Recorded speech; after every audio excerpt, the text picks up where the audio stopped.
Good morning, beautiful people. Have a look at that sky. Have a look at that sky. Oh, it's a beautiful morning here. Hey, look at me, drive therapy. Because I had a little think about how I felt over the weekend with one person putting a negative comment under, well, it wasn't negative, but it was blunt, under one of my drive lives. And I was like, okay, fine, that's it. I won't do them ever again. And that's why the topic today is, why do people focus on the one bad thing and ignore the 100 good things, you know? Good morning, Dennis. Hello, Morgan. Yes, I've empowered myself. Fuck 'em. I mean, it's a common expression on this channel, as you all know. People, we're not that great. Uh, and that includes me. Hi, Crystal. Because I went and did the thing that, you know, people annoy me about, which is I'm constantly saying to friends of mine when they get really hung up on one negative comment, especially YouTubey people or friends of mine on social media, one person says, "Good morning, Dad." Thank you, Morgan. Yep, safety first. I'll get criticised for saying hello to you as you come in. I don't care. I'm so fucking cautious. And it was a comment from another person about my drive lives that made me think, why did I just bow down to this person who's never been in my chat before, has never, like, I've never even heard of. Mind you, I looked them up and they're quite a big channel, which was like, what the fuck are you doing over here? And the point is valid about driving, but he or she didn't factor in the precautions that I take. You guys know that there are stretches of road that I won't look at chat. It's not safe to. But, you know, when we've got people in cars, passengers, as someone pointed out in my comments, they've never had a conversation with someone in the passenger seat, and you see people talking and the driver looking at the passenger. I never do that. I've never done that. I've actually had a friend go off at me about, why can't you look at me? I'm pouring my heart out. And it's like, yeah, focusing on the road's a little bit more important. Like, I can hear what you're saying. You're going to get a massive hug when we get to the other end. Please don't think that me looking out for our safety by watching the road is dismissing your heartache. But yeah, it just sort of triggered that reaction of, not triggered in a negative way, but just sparked a reaction of all the things I talk about with human nature and why we're not that great, actually. And it's like, well, I'm just as bad because I listened to this one random unit and decided to stop doing it. And it's like, like 100 people will compliment you and one person says something negative and you remember the negative comment and not all the compliments.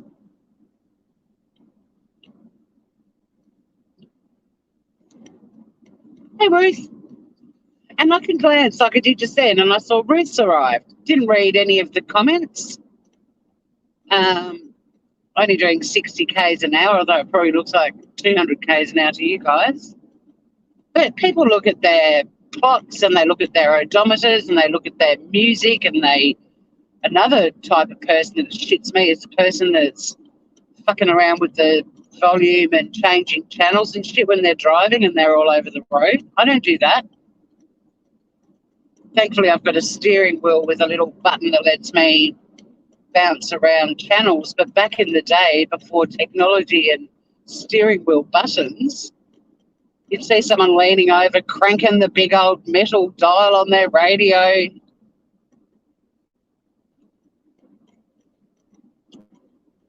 So today's sermon, dearly beloved,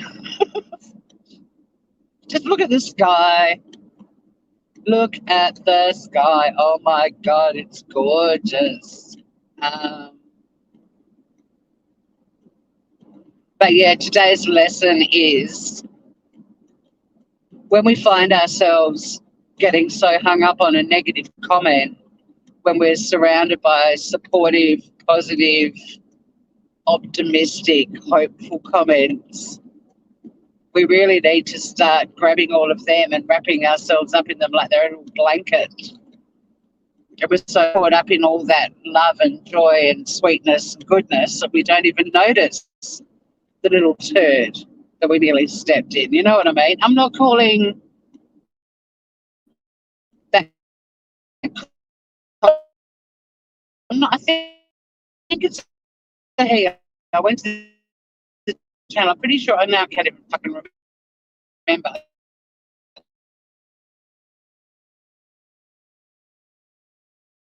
Phoned his comment down like, "Hey, first time commenter, kind of bugs me out that you're driving.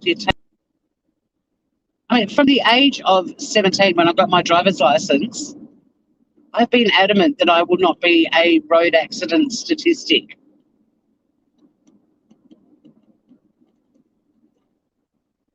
I didn't complete it because it cost a fortune, but I even started to get my CAMS, C-A-M-S, CAMS license, Google that, just so that my driving skills were even more superior than just from the little driving lessons that I did when I got my license.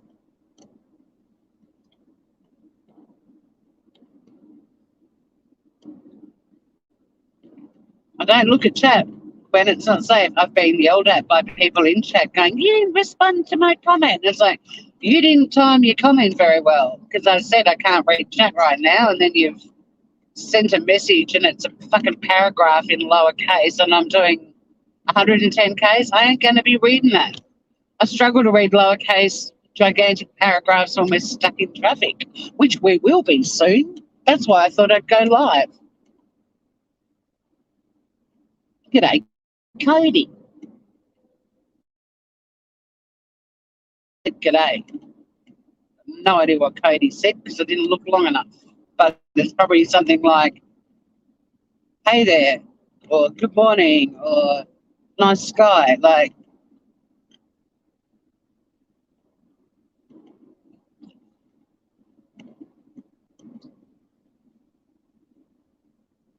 oh, the heater's on. I was thinking, gosh, it's a bit warm. It's looking at my. See, I looked at my temperature gauge and probably looked at it longer than I'd look at my phone, and it says it's 11 degrees Celsius. But the car's really toasty because the heater was on, but without any fan. It was still warming up my cabin.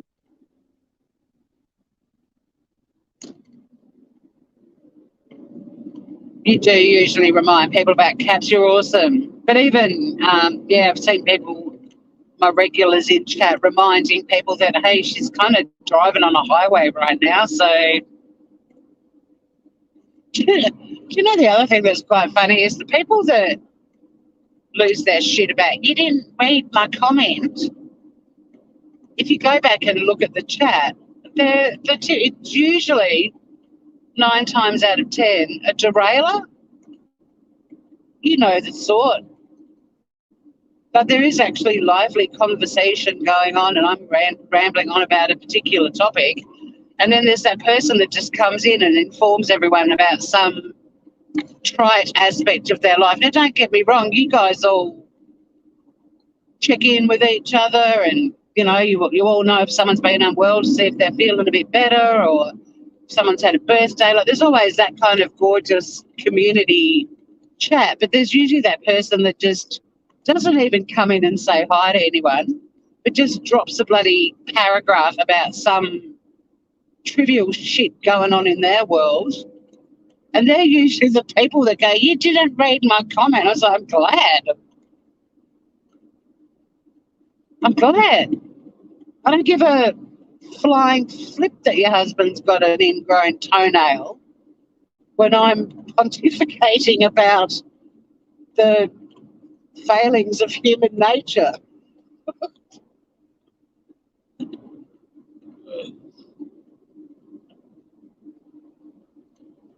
Hey, Trixie.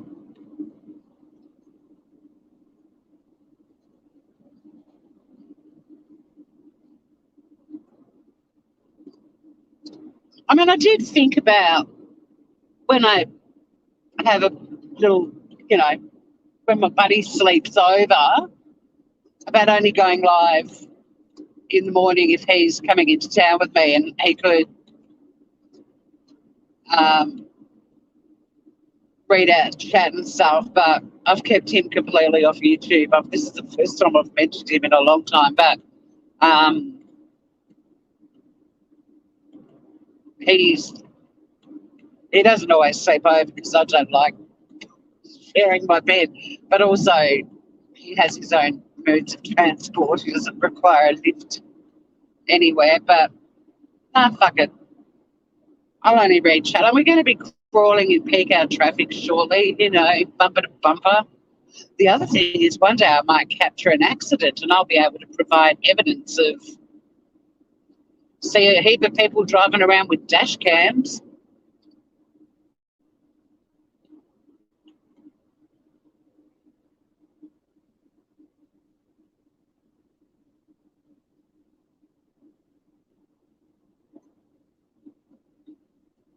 So, does anyone's husband have an ingrown toenail? Do you want to share that with us?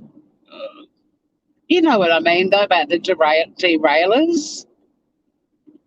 Fuck, it's kind of weird. That's one of the elements of YouTube that's always really bugged me is the people that derail chats. Like, I've seen creators pouring their hearts out and crying about something, and somebody coming into chat and informing everyone about something that's going on in their life, and not even going, oh my God, is she okay? Or is he okay? What's happened? Like, they don't care. They just arrive. They're like, I'm here. Listen to me. Talk about me. Oh, God, the traffic's already crawling up here. This is new. Oh, well. That just means more chat time. But, yeah, I'm keen to hear what your views on the people that roll in. It was one of the first things I spotted on YouTube, and I was like, wow. Like, the way I look at it is, imagine you're at a party, right? And not like blaring music and you can't talk or anything, but you arrive at a party, there's 20 people there, or a gathering or something. And people are deeply involved in a conversation with somebody. Say they're at a wake. Here we go, they're at a wake. Oh, look at the sky groovers. And then somebody just comes in, doesn't even say hi, just barrels into the room and starts shouting out stuff about them or their kids or their partner or their cat. Or people don't do that. And if they do it in the real world, you don't invite them to anything ever again. You're like, whoa.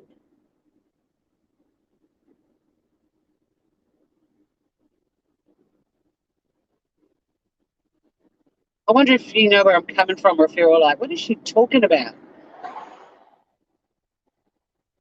Hello to everyone that's rolled on in that I didn't get to speak to. Hey, look at this. Crawling traffic. Might even stop at some point.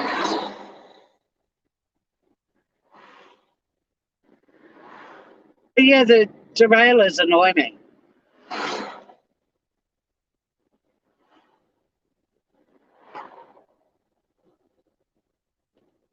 I love people in chat or catching up and talking, sharing each other's news and giving a fuck about other people.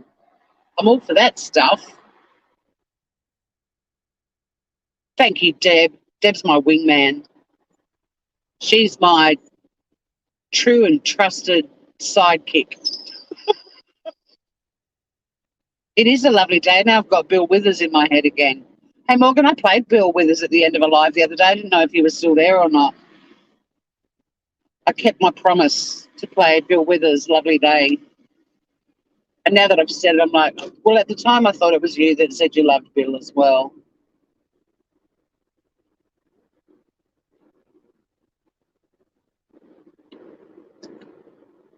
But yeah, happy community gatherings. I love it. And it's the derailers don't do that. They don't come in and go, oh, good to see you in here, Trixie. How did such and such go? But they don't just sort of see what the conversation is, if people are addressing what the creator's talking about or what people in chat are talking about. They just, I'm here, let me talk about me. And then they wait for someone to react. So then they've suddenly got a little buddy to chat to. And they're still talking about their trivial shit 6 hours later.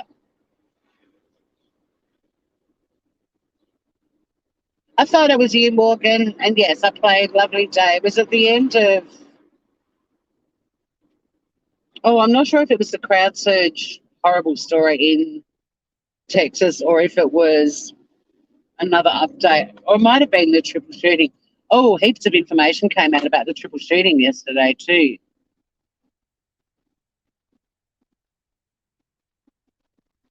There are a lot. See, look, I'm not even moving and I'm looking at my chat, but there are a lot of selfish so-called humans on YouTube. There are. People want to be the first to share gossip. Well, that's another group of people. Also, derailers. Hey, yep, so what? I loved what I love the tweaking. I meant to message you. The tweaking that Mel did to the makeup. Oh my God, it's so cute.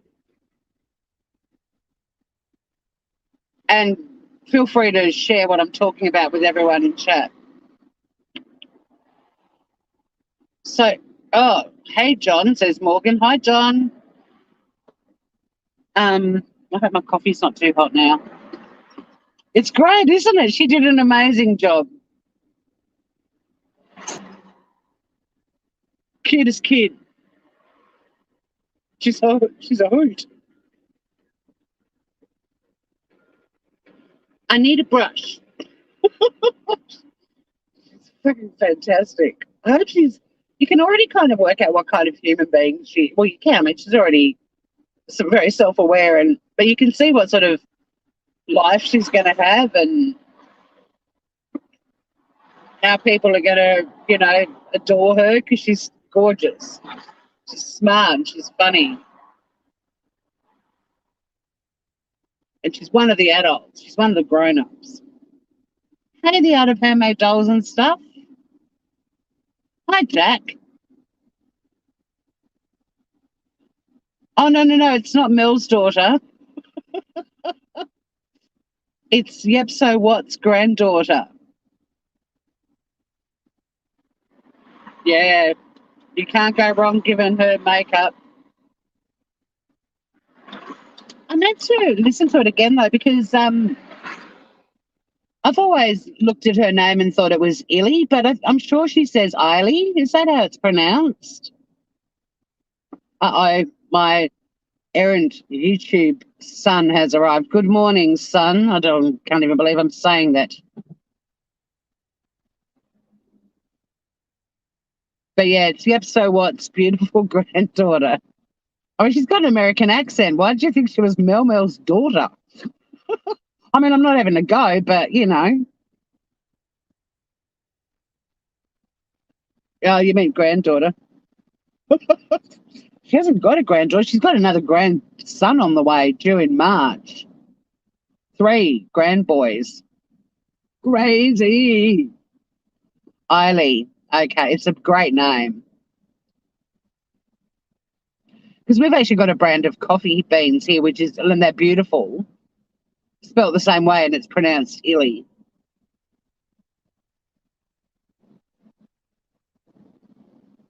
Eiley, I love you. Oh, Eiley, for I love you.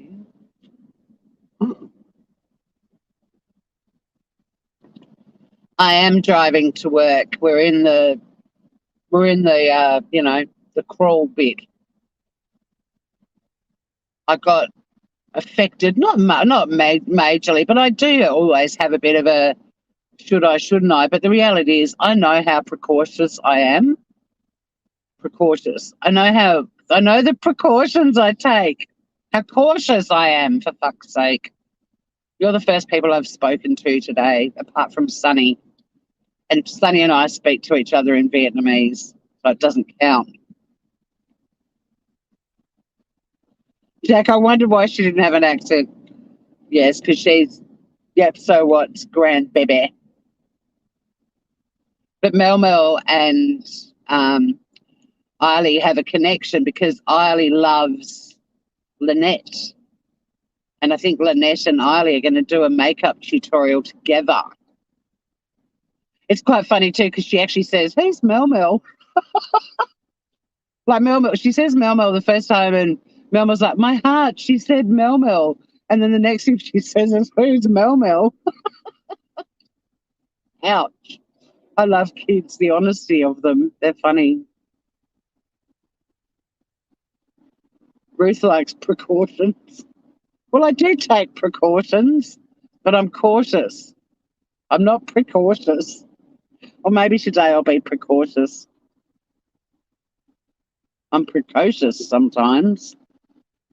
2:16 Monday, yeah, it's 7:17 Tuesday here. But back to the derailers. Yeah, so there's different kinds of. The ones that want to get the gossip out there first, especially if it's sort of relevant to what the creator's talking about.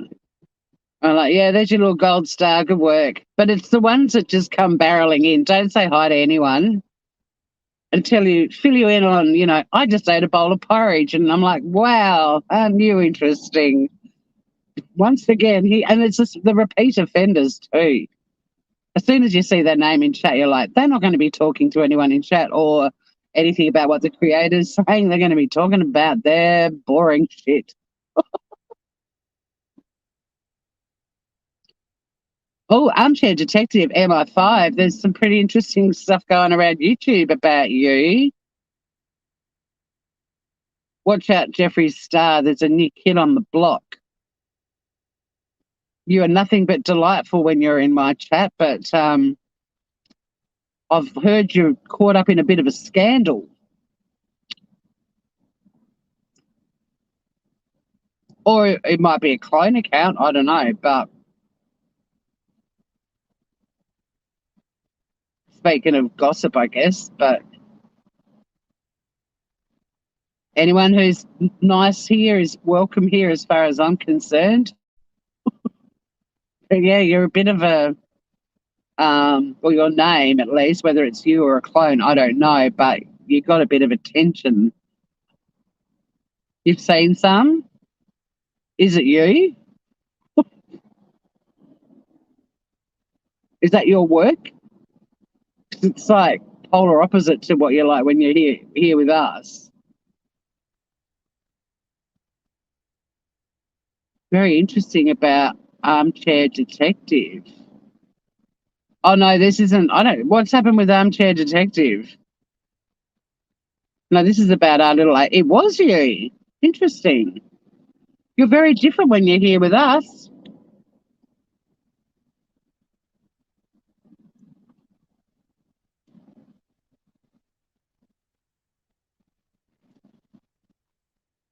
Kind of surprised me because I was kind of like, well,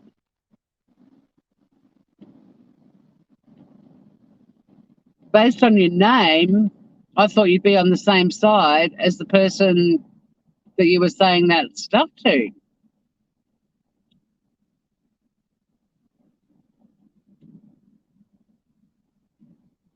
But there's no love lost between the two of you. If well, you're just having a bad day. I'm not going to talk about it much longer because I was curious though. I was like, that's sort of complete opposite of Armchair Detective MI5 when you're here.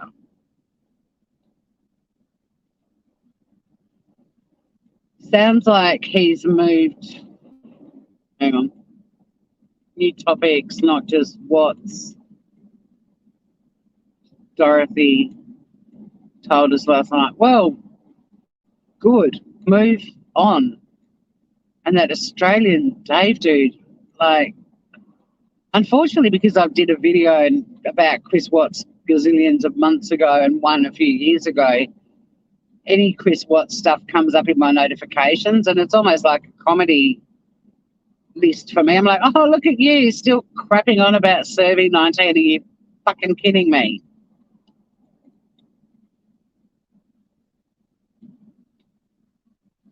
Thanks, doll person out of handmade dolls. Things get blown out of proportion. Well, this is true, and I'm sure there's context, but anyway, that mystery is solved.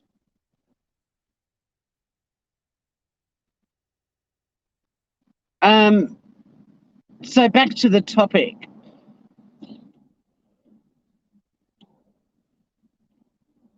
Humans, we're not that great actually. Why do we? Now, I wasn't losing sleep over the comment about me driving or anything like that because I know how cautious I am and I would never put anyone else's safety in jeopardy. I'm constantly watching traffic all around me. If we do stop at a traffic light, I get to glance at chat. You guys know that we always stop at the other end, and while I put my face on for the day, we have a chat then. Some of you just like tuning in for the scenery.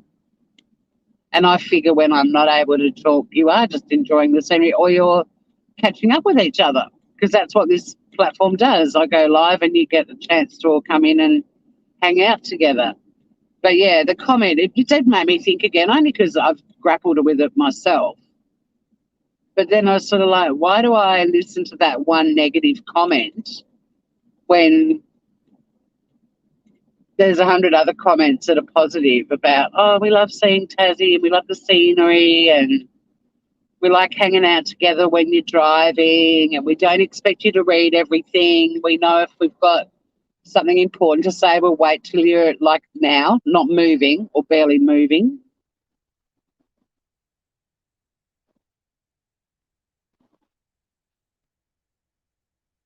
And I'm not that interesting that I need to be talking non-stop. Sometimes when I drive, I just drive and enjoy the drive. And then I'm like, oh, I hope they all weren't expecting me to speak.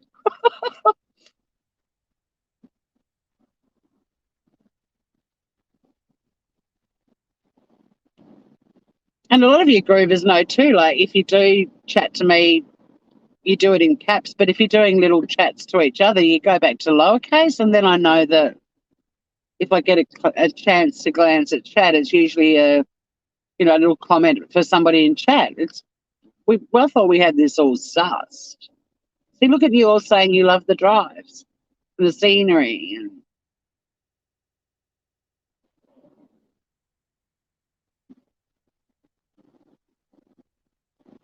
my concern is for other people on the road primarily, and obviously my own safety matters too.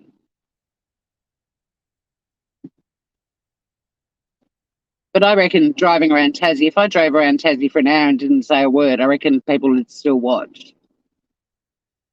Oh, you're all loving the drives. Thank you, beautiful people. And like I said, the comment didn't break me. I didn't lose my shit over it, but it just made me remember that we get so hung up on the one. You even think about like in your job. I mean, I've got an amazing boss and fantastic colleagues, but even you look at jobs, when you get so much positive feedback and constructive criticism, even, but then there's just that one comment that you get hung up on and it bugs you for months. And it hasn't happened in this job, and I'm not going to let it happen. I'm so chilled out about, like, the job's busy and there's a lot of pressure, but it's not stressful. But I've got a boss that I can be open with her about absolutely anything. My colleagues feel the same way. Like, we're a really tight little group. I might put you to sleep, John. Yeah, the venting, it is healthy. And I mean, a lot of you have been following me a lot longer than, well, a lot of you have been following me for a long time. You know that when I have vents and rants, it's usually pretty minor shit. Like, there's not a lot that really, I don't go live and complain about other creators. I do make comments if I observe things. I still feel very uneasy about that Don Wells interview. Not gonna lie.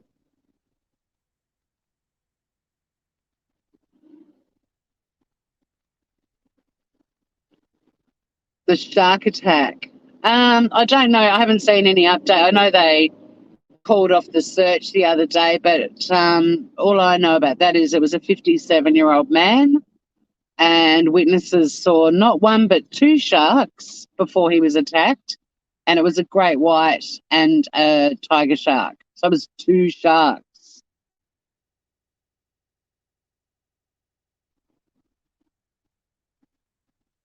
I don't know who Claire is. Well, I hope I do put you to sleep. It makes me, if my voice is, it's either because my voice is soothing or I'm really boring.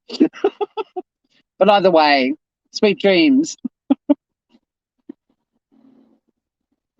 So a bit of an update too on the triple shooting that happened in Tassie. It's, a lot more information has come out. They named the victim the other day when I was live. It was Chris Walters, and so many comments in the press yesterday from people who knew him. He became a father of a baby girl only 6 weeks ago.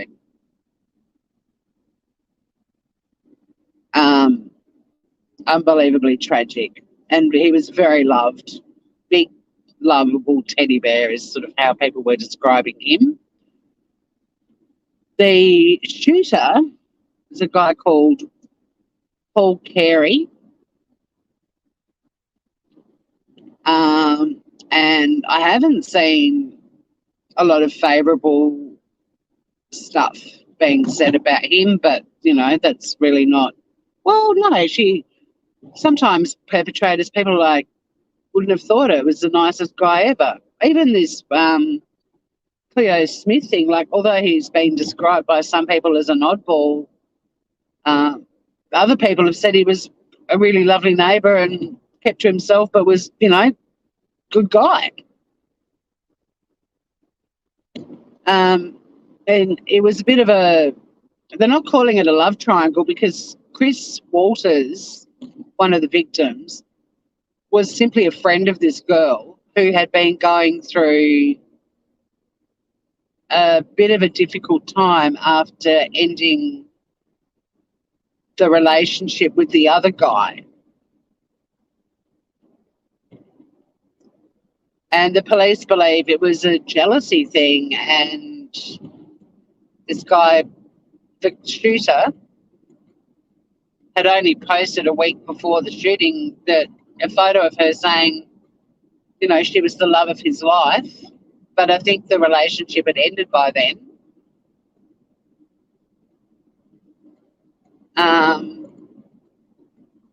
She was in I'm trying to word things carefully, trying to think of what the wording was in the media yesterday, but her accommodation was in a safe location, let's put it that way.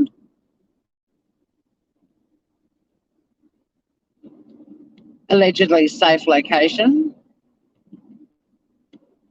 but it proved it wasn't safe. So now there's a 6-week-old little baby girl without a dad, who from all accounts was very loved and looked out for people, and that was essentially what was going on. And he's worked, I don't know if he was still working, but he's worked as a security guard, so he also had the skills to protect friends. If you read between the lines, that'd be good, because I've got to be really careful what I say. And you've got a 10-year-old boy who witnessed it, who's going to have ongoing therapy probably for the rest of his life, I would imagine. You've got a woman he's with his grandmother now, but he's getting psychological help. And then you've got his mum, who was shot in the abdomen. And she's going to be okay, but her ex has essentially tried to kill her has killed one of her friends and her child has witnessed the whole thing. Possibly even the perpetrator ending his own life. Like, it's too horrific to think about. So, yeah, it's an incredibly sad story.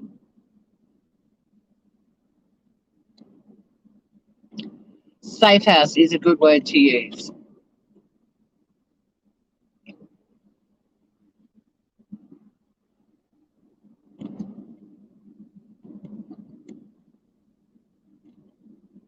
But, yeah, it turns out it wasn't, unfortunately, that safe. Devonport's it is a city, but it's small. Like, I don't want to say how many people, maybe 30,000 in Australia, or in Australia. To be deemed a city, you've got to have your own council. Your own local council is what leads to you being called a city. And I think there's 30 or 40,000 people in Devonport. Like, it's not a big place. So you've got to wonder how safe houses are in these sort of small places where everybody knows everybody. But he obviously had no issue finding her, unfortunately. There is another topic that came from this, though. I was reading some of the comments online from people because, people have always got to weigh in on things, and there was pretty scathing stuff being said about the perpetrator, which, like anything, I take it with a grain of salt. I'm like, well, something wasn't right for him to be able to murder one person, try to kill another person. Like, something wasn't right. But it tied in with, I hope my audio is okay because I'm on the freeway now and it might be a bit loud, but I'm actually thinking about doing a live about this, but I want to mention it because it was just interesting that during my lunch break I was looking at comments online, but it was after I had completed the 5th module in this mental health first aid training course that I've been doing. And that module was about substance use disorder, which is the now politically correct term for substance abuse. They don't call it that anymore because of the negative ramifications. They call it substance use disorder. So I just finished the module on that, which was really interesting. And then I had to do the exam for the 5 modules, and then when there's one colleague left who just needs to finish the last module, we then move on to the next component of the course, which is doing group webinars with instructors. So all my work colleagues will all get together in a room and have a Zoom meeting and do training sessions. I think there's 2.5 hours of online webinar group training. And you're probably all falling asleep now because this might sound really boring to you, but I am getting to the point. So a lot of us met because we are into true crime, and the comments yesterday about the perpetrator were very scathing, which led to a few people commenting and saying, that's very harsh, we don't know his story, mental health is very serious, mental illness is very serious. And it made me go, oh, this is quite interesting, tying in with my course, because if you think about it, whenever news breaks about a really horrible, and I'm not having a go at the people that put comments like that, it's a standard reaction, but you think about when we hear about a really horrific crime, a lot of people's go-to is straight to mental health is a problem, and they often bring up mental health, even when people take their lives. But people are very quick to say mental health is a problem. Now, with that, mental health is a serious problem and can more often than not lead to somebody ending their life, but it's not always the case. But here's the interesting thing that I learned yesterday, and I had never learnt this before or even heard it before. Did you know that less than 10% of crimes are committed by people with mental health problems? I've asked you a question and I can't read chat, but we'll be crawling again shortly, or I'll bring it up again at the end of the drive-in. So, yeah, less than 10% of crimes, less than 10% are committed by people with mental health problems. Do you know what the majority of crimes are perpetrated by? Sometimes it's people that actually have good mental health, no substance use disorder. They're just really bad people. But there's also a huge group of people who commit crimes because of substance use disorders, whether it's drugs or alcohol.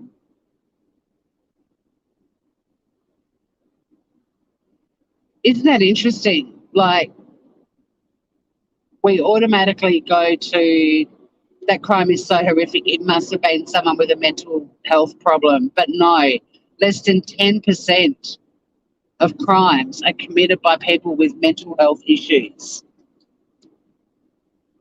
Now, you do have to factor in there are a lot of people with mental health issues that went undiagnosed. So statistics aren't always 100% accurate because they can only reflect the data that they know.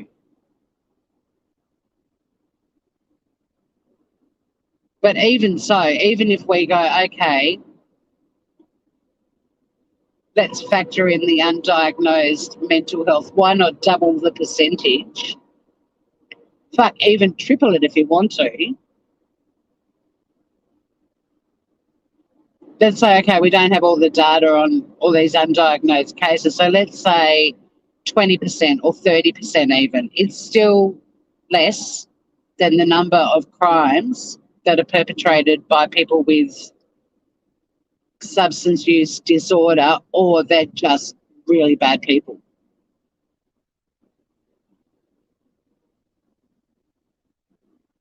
Sorry, I'm not watching chat. This is such an interesting topic to me, and I think it'll be worthy of us doing a live. I still want to do the Can We All Wear Red Lipstick live because I can't, and I'm determined to prove that.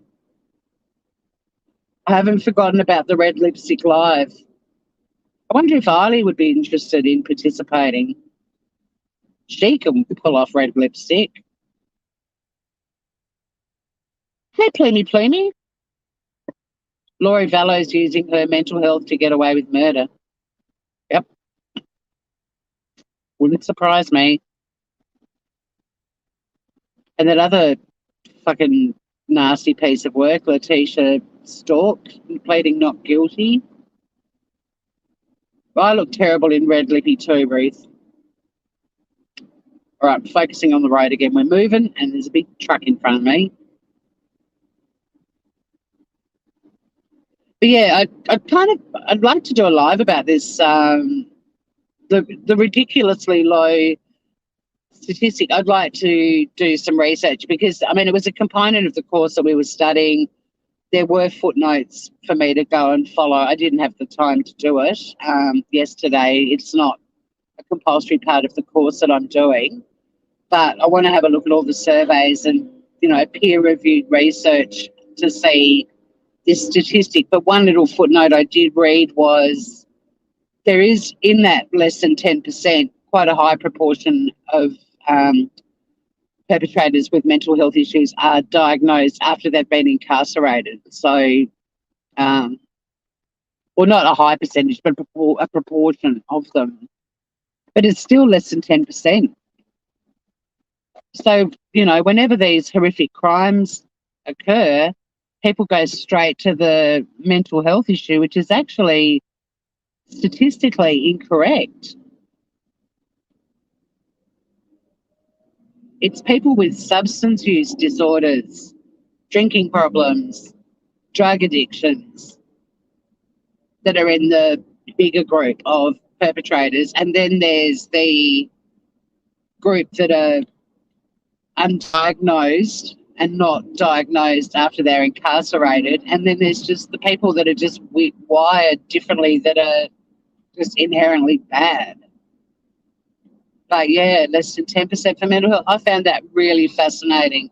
And so I'm going to be incredibly cautious from now on that that's not my default. I mean, I'm not really like that anyway. I don't kind of go what was going on in their mind, because crime, just whatever if you're talking murders, for example, whatever was going on in their head is a scary thought. But I don't diagnose people with disorders.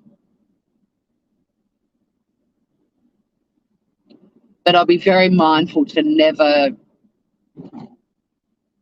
make a generic comment about mental health. Not that I can't, I'm trying to think of a case where I might have thought that, but I can't even think of one. I'm so into waiting for facts to come out.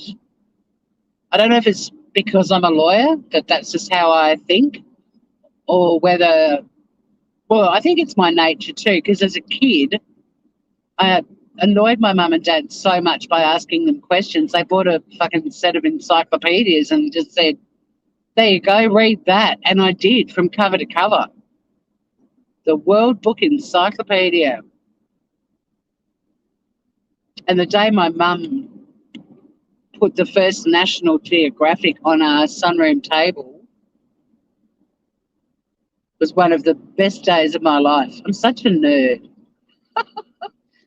But I'd always dreamed about travelling. I'd always be lying on the beach watching planes, wondering where they were going. And then there's this book, magazine on the table, and it took us to places that I knew very little about, deepest, darkest Africa, all these tribes in Papua New Guinea, Mongolia, like places that I'd seen nothing or very little of.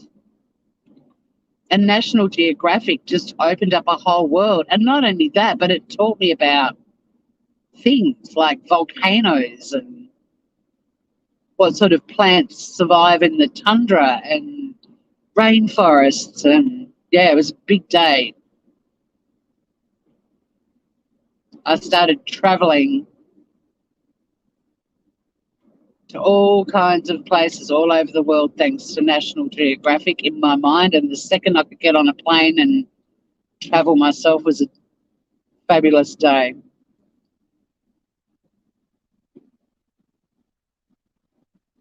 Oh, you're all cute. You're all dropping in to say goodnight. I'm heading into work.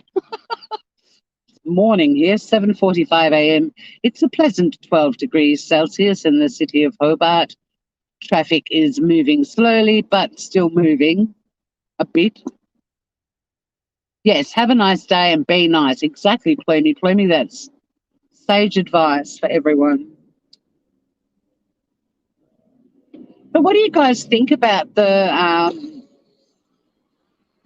statistic? Did that surprise you?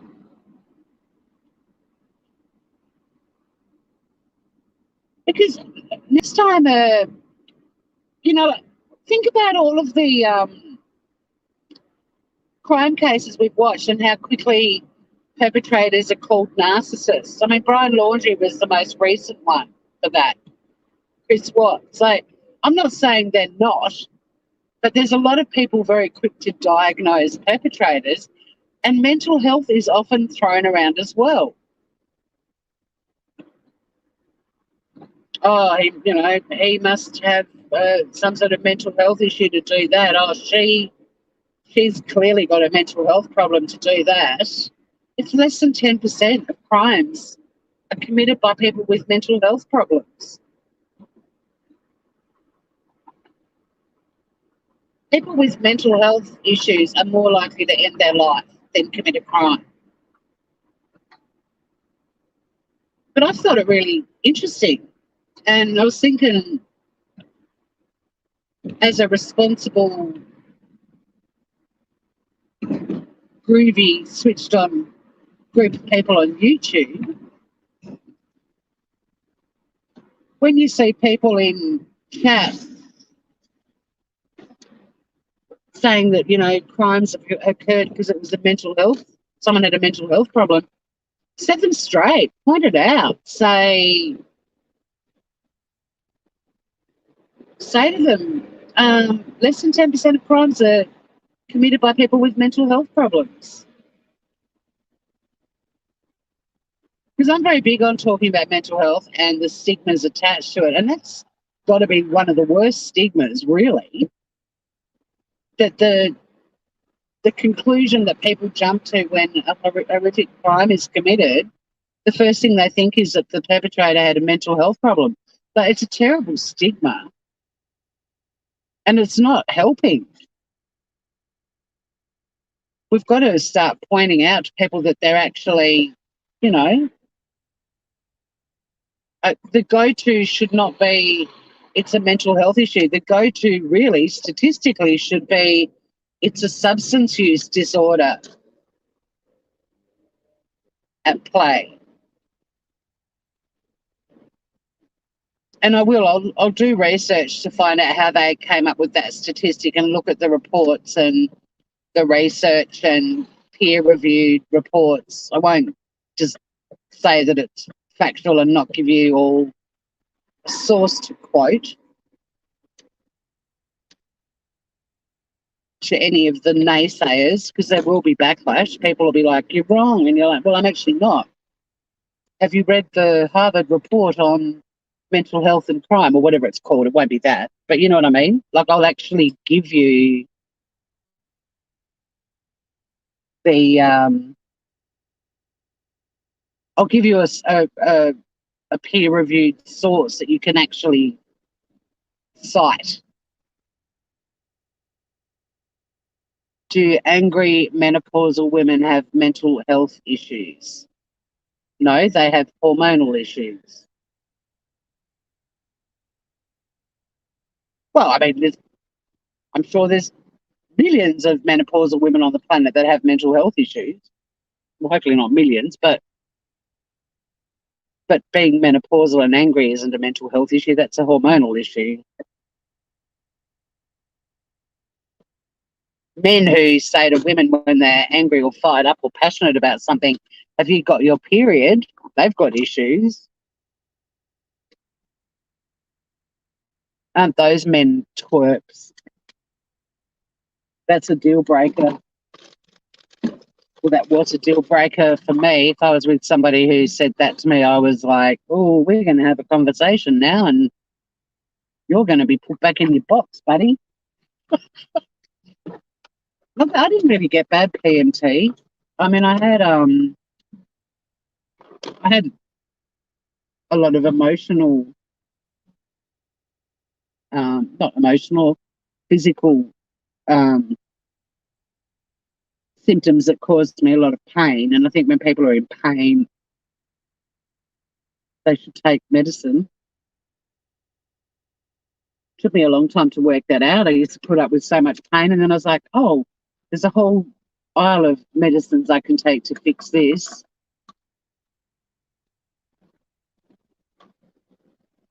Maybe start taking, it's like when people say to you, oh, I've got the worst period, I'm in so much pain, it's like, take a pond stand, kiddo. All right, I'll just put my foundation on, so I can't read at the moment, but yeah, I've made a note at home to do a deep dive into the research that came up with that statistic, and I don't know if it just applies to Australia or if it's a global thing. I've got the course guide that I will take home with me as well, so I can share more stats with you, but I just found that to be very interesting. And we all roll around in true crime communities, and there are people in chat constantly going on and on about mental health. And I think, well, I talk like I do public speaking on this topic, and I'm very big on the stigmas attached to mental health, being addressed, and people being educated about the reality of mental health. And in my job, I deal with a lot of people that have got psychological issues, and I spend a lot of time talking them through what they're going through and sort of empowering them in what they're going through, because their default mode is, I can't believe I have a psychological problem because of what's happened at work. I never thought that would happen to me. And it's actually, for me, very rewarding to be able to say to these people, this isn't your fault. You've been put through the ringer, and you're going to be able to be treated for this. And it's actually healthy to have these conversations. But this sort of falsehood that's being constantly perpetuated in true crime communities, and the default that people go to, that it's a crime was committed because of mental health, they're actually wrong. And it's adding to the stigma of mental health. And me no like it.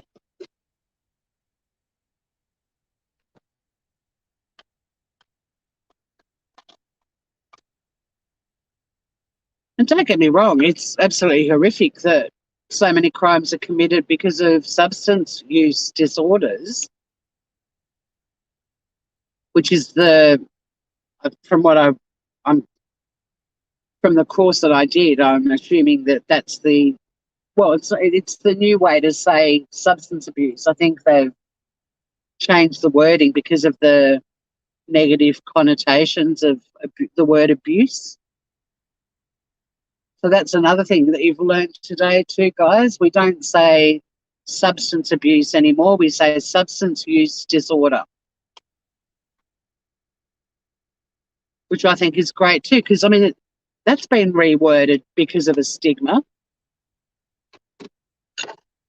And I'm not a huge fan of political correctness, as a lot of you know, unless it's warranted. And I think the political correctness in renaming substance abuse to substance use disorder is a really good politically correct change.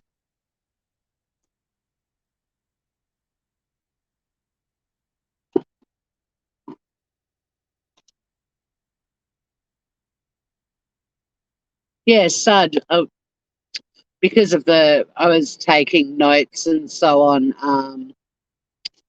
I started writing SUD as well. Yeah, substance use disorder. It's a bitch. Is there someone in here called It's a Bitch? Oh, menopause. Due at the doctor's. Yeah, well, HRT works for a lot of people. I was actually on a pilot for women whose mothers have died of breast cancer. There's been a lot of evidence to suggest that if your mum died of breast cancer, you shouldn't be put on HRT, because there was a definite increase in risk that you'd get it, breast cancer as well. But then there was a pilot that happened in Australia that I was part of, where they were trying hormone replacement therapy, HRT, but they were very low dose patches. And I got into the program. The doctor there was 6 doctors in Australia on this pilot, and one of them just happened to be working out of the medical centre near where I live, which was really fortuitous. Anyway, I was approved to go on the pilot, but the manufacturer of the patches was out of stock, and my symptoms weren't really intense, but adjusting to the changes was a problem for me. And the patches, the manufacturer didn't put them out.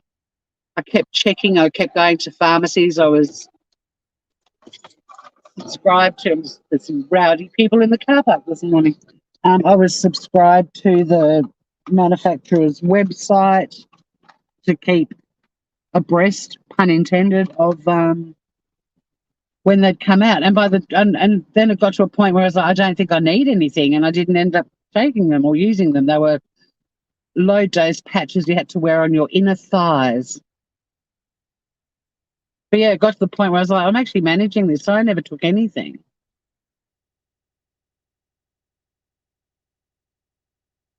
The adjustment for me with it wasn't a mood thing. I mean, I definitely had flat days. That was for sure. But I didn't have any angsty days. But for me, it was just coming to terms with all the changes in my body.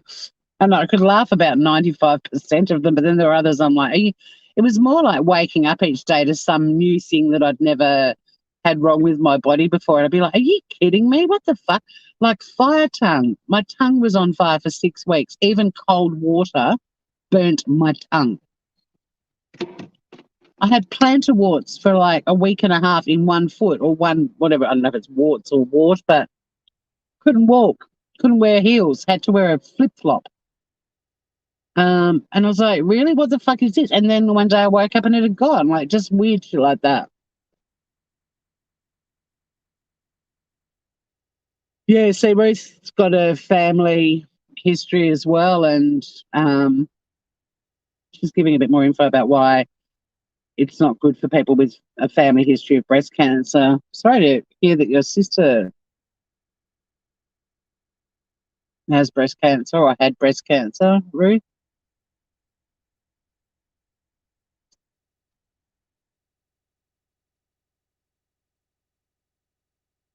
Mind you, the research and treatments and even the support for carers has come such a long way since my mum, which, you know, is a good thing, but I still can't understand why there isn't a cure. Oh, look, Ruth, I just found I've got that red lippy I used to be Linley. I'm going to be putting that on.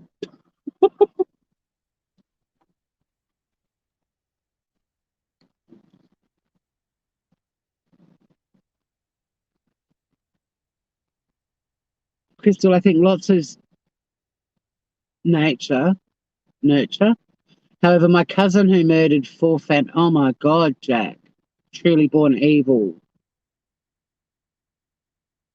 which isn't very common, of course. At a very young age, doctors told us who he was. But yeah, and that was an interesting thing in the course. God, that's a huge story, Jack. Far out. I can't even imagine. That's just insane. But I'll use the word insane. I shouldn't use the word insane. That is so hardcore, far out. But you're right. There are people that are just wired differently and they're born evil. They just are. Like Ted Bundy. Super intelligent. Could have been a Supreme Court judge, could have been president of the United States. Charismatic, intelligent. I didn't think he was hot. I mean, he's certainly in the serial killer lineup photographs. He's one of the better looking ones. But just wired wrong, you know. Jeffrey Dahmer fascinated me. The interviews of him that I've seen, and I mean, maybe there's interviews of him that aren't the same, but the interviews I've seen of him, he was very eloquent, good looking, just wired wrong. Even he knew it himself. He's like, I've just been fucked up unit my whole life.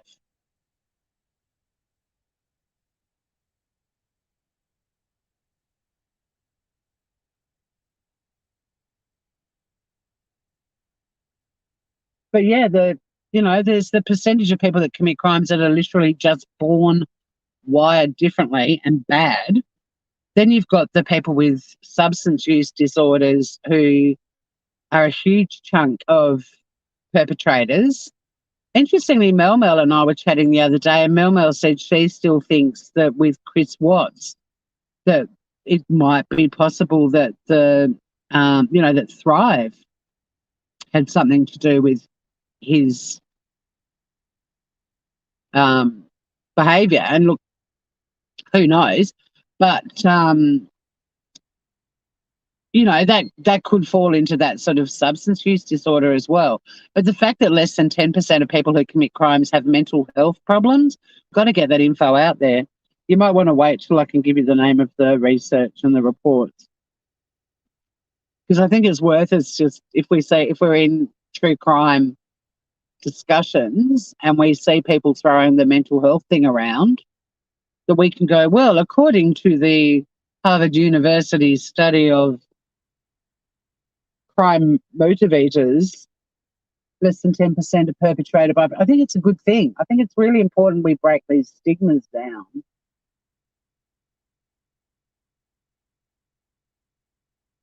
Because there's so many people that, are quick to diagnose people who commit crimes, and mental health seems to be the most commonly one thrown around, and it's just adding to the stigma about mental health. It's fucked up.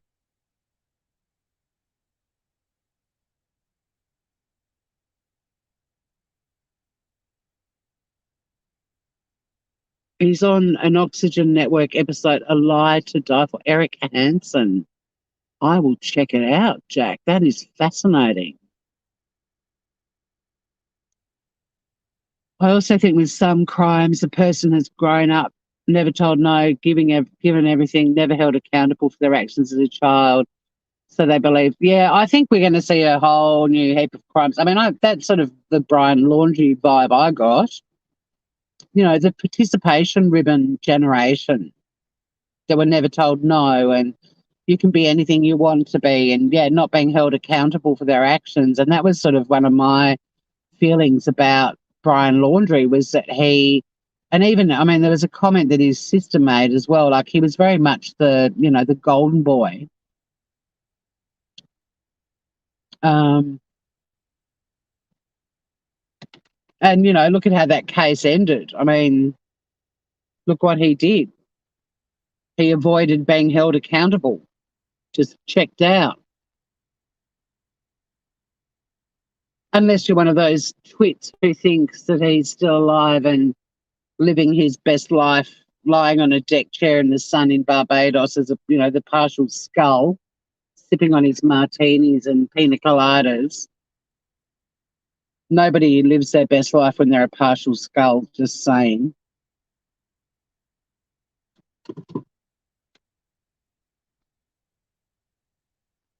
But yeah, Crystal, that's a really good point. I think that I agree with you. I think we're going to see a lot of, and we're already seeing a lot of those crimes that are sort of being committed by a generation that were never told no. They were enabled by their parents and probably did shitty things as kids and into their teen years, and they just kept getting mollycoddled and protected rather than having their asses kicked by their parents. And over time, it escalated. Yeah, Hitler was born bad, I agree.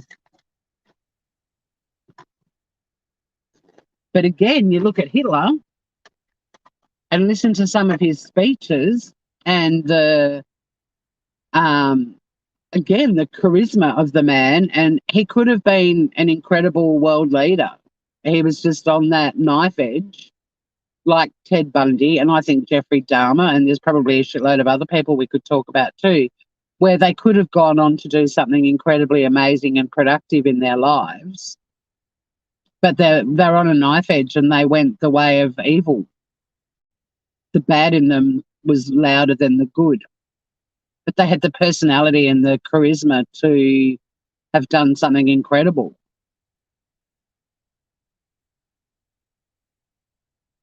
okay, Scout? Jack, there was big trouble. Is that the cousin you're talking about when he was told no? I wonder what percentage of people have been prescribed antidepressants. Well, that's another topic we could talk about one day. I mean, I'm actually really scared about that. There are countries in the world where the overprescription of, they're now called anti-anxiety meds too, not antidepressants. Another move forward to get rid of a negative connotation. So, yeah, it's anti-anxiety medicine. But there are a lot of countries where people are just chucked on pills when they may have been able to be treated with other types of therapy. But, you know, there's such a stigma with anti-anxiety meds too. And at the end of the day, if they fix things, if they tweak things a little and make you feel a little bit more settled, you know, they're addressing a chemical imbalance in your brain. And if it means you can function and work and have healthy relationships with your friends and family, well, I'm all for that. But there's also a lot of doctors that just chuck people on pills without seeing if there's an issue that can be treated a different way. But there's a massive stigma about anti-anxiety meds too, you know, and that's one of the reasons they changed the name to anti-anxiety, not antidepressants.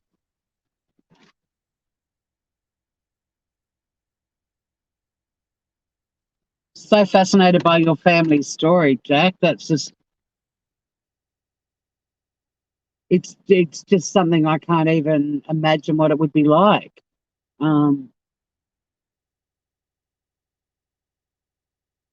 Touch wood, I don't have anyone in my family that ends up being capable of murder. I had an uncle who was a thief.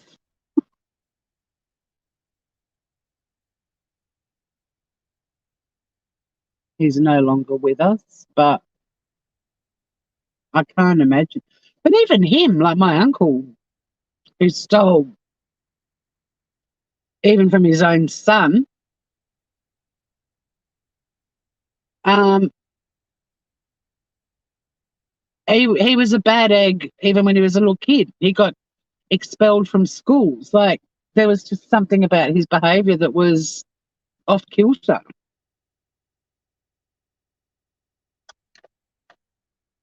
You know, and as he got older, you know, whatever little petty thefts he was doing, he got to the point where he was actually stealing substantial amounts of money from people, including one of his sons, forging documents and so on. But I mean, that's the extent of that. But my family history, the criminals in my family that led us all being, or them being shipped out to Australia, there's some interesting tales there. But again, no murders. Right.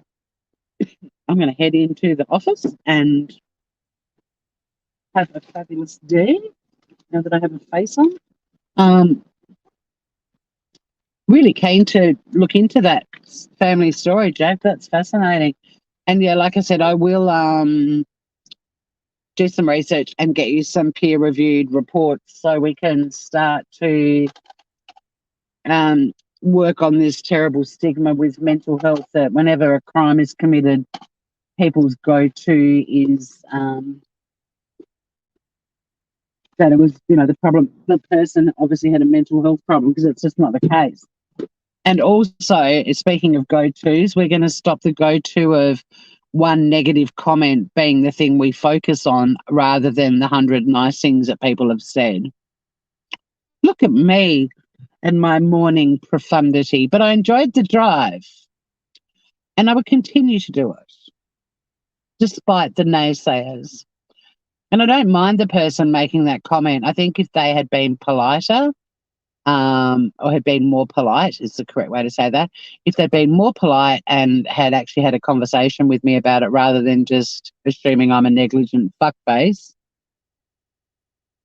it may not have affected me as much. It was probably the bluntness and the negative tone in the comment that bugged me more than the content, if that makes sense. was lovely to see you, Scout. Sunny, I grabbed a scarf today to wear, like a cottony one, not a winter scarf. But that bloody the some of you would know when I was doing scam baiting with the dude in Turkey, I've got like a little I don't know what you call them. It's like a scarf with all the little jingle bells on it that you put on your hips when you're belly dancing. Anyway, that fell out of my little box that I've got all my scarves in, and Sunny freaked the fuck out. So there will not be any jingle bells at my house at Christmas. She does not like bells.